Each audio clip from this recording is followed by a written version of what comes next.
Welcome to Chopping Board Economics, where cooking brings economics alive. I'm Peter Ormosi from the University of East Anglia. Join me for an episode of Everyday Economics, explained through some of my favourite recipes. Hi, most of the simple recipes originate from needy times. I remember my mom's ingenuity in finding efficient ways to ensure we had fresh food every day despite our limited budget. Now, the price of food has been mostly dropping since the early 80s and people's income has increased.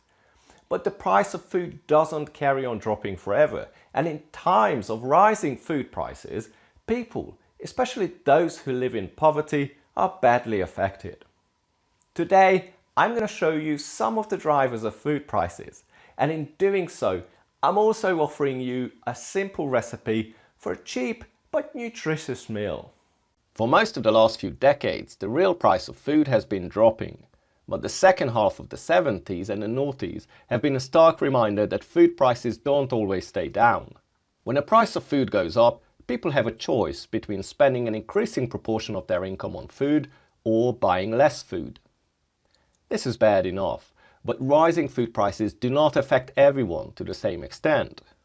For the average UK household, food spending makes up just over 10% of household expenditure, but the poorest households spend around 16 to 18% of their income on food. Food prices in the UK started a rising trend after 2006. As a result, by 2014, the lowest income households purchased 17% less meat, 11% less fruit, and altogether 6% less food. Moreover, the need to purchase food at higher prices crowds out expenditures on other goods such as education, healthy lifestyle, and so on. It appears that food prices have a strong impact on the quality of life even in developed countries. When the price of food increases, we might have to change what we cook, but today's recipe is intended to be as inflation-proof as possible. For this reason, we don't need many ingredients. For the lentil soup, you're going to need 2 onions, half a kilo of lentils, I prefer green lentils, some vegetable stock, some paprika, and half a lemon or some lemon juice. For the pancakes, you'll need 300 grams of flour, half a pint of milk, 2 eggs, and a tablespoon of sugar. And finally, for the filling, you'll need some curd cheese and some lemon curd. Now, this will provide ample and protein-rich food for 4 people. And this is all for less than £4. Talking of prices, why don't we take a look at some of the things that affect the price of food? One of the key determinants of food prices is the price of oil. Roughly 20% of farming operating costs are directly related to fuel and much more indirectly. In 1973, as a result of the oil crisis, oil prices rocketed. This would have been bad enough for food prices, but 1972 was also a particularly bad year for food production worldwide. The combined effect was catastrophic. But crude oil isn't the only important driver of food prices. It is widely believed that biofuel could have been behind a steep food price increase after 2006. There are 2 main popular arguments for using biofuel. It's cheaper and it reduces greenhouse gas emissions. Sadly, neither of these stand up to facts, but before we see why, let me show you how to make a lentil soup. Making a lentil soup is simple. First of all, chop the onion and saute it. Mix in the paprika, then rinse the lentils and add it to the onions. Fill it with around 4 times as much water. Then add the vegetable stock, the lemon and some seasoning. Bring it to boil and cook slowly for around 90 minutes. Whilst the soup is cooking, let's get back to the impact of biofuel. The problem with biofuel is that farmers need somewhere to produce crop for it. They could use previously unused land, but the conversion of grassland to arable land can release 300 tons of CO2 per hectare, and the conversion of forest land is even worse in this respect. In comparison, a hectare of corn produced for biofuel can contribute to 1.8 tons of CO2 reduction per year. So even on the easily convertible land, corn would have to be produced for more than 160 years before we can talk about reduced emission. The other option is to produce biofuel crop on arable land, but this would have an impact on the price of other foods. When an increasing amount of crop is used for producing fuel and not for feeding people, the inevitable consequence is that food prices go up.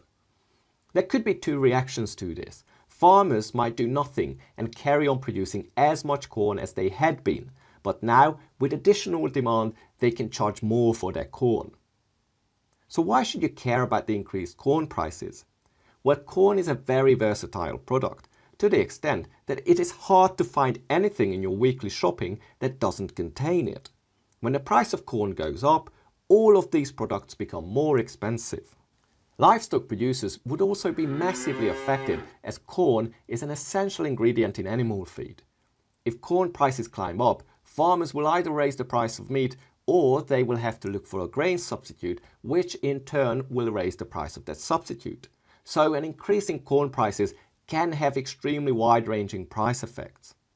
Of course, farmers can also start producing more corn, but unless they can expand to previously unused land, something else will have to give. The extra supply of corn will mean a reduced supply and higher price of something else. For example, flour, which is the main ingredient of our pancakes. Making a pancake is a routine for most people, and I use a simple recipe. Whisk the flour, the milk, the eggs and the sugar to create a thick batter. Heat a lightly oiled frying pan. Add a small ladle full of batter and cook it on one side. Then flip it around and cook it on the other side as well. Prepare all your pancakes and it's time to do the filling. For the filling, you just simply mix the lemon curd with the curd cheese. Add the filling, roll up the pancakes, and it's done. Lentil soup and cheese pancakes. It's a great meat-free meal, which puts a nice contrast to another important driver of food prices, our insatiable appetite for meat. Today, 26% of the planet's ice-free land is used for livestock. And as developing countries get wealthier, meat consumption is increasing, so we need even more land for feeding livestock, leaving less land for everything else. Unless productivity increases, this means rising food prices in general. Moreover, when we talk about the price of food, we mustn't only think about the money we pay in the supermarket. A hard price of our obsession with meat is its effect on our environment.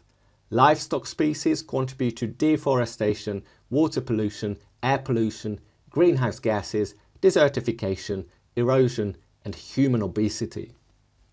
Food prices can also display more localized changes due to government policies. Most countries, including Britain, impose tariffs on food imports or subsidize local farmers. This increases the price of food in Britain, but it also leads to food accumulating in poorer food exporter countries, where it drives down the price of food, making food production less profitable to attract investment. This lack of investment preserves the position of inefficient and unprofitable farms in the developing world. Changing food prices can have a serious impact on some. Of course, we cannot fully eliminate all causes of a price rise, and at an individual level, simple recipes can help cope with increasing prices. But when prices increase as an unintended consequence of badly designed policies, then governments could do more than just waving hands. Okay, it's time to serve our dinner. The lentil soup works well with some sour cream, and the cheese bits go really nicely with some cherry sauce or blackberry sauce. Hope you enjoyed today's episode. Stay tuned and subscribe for more.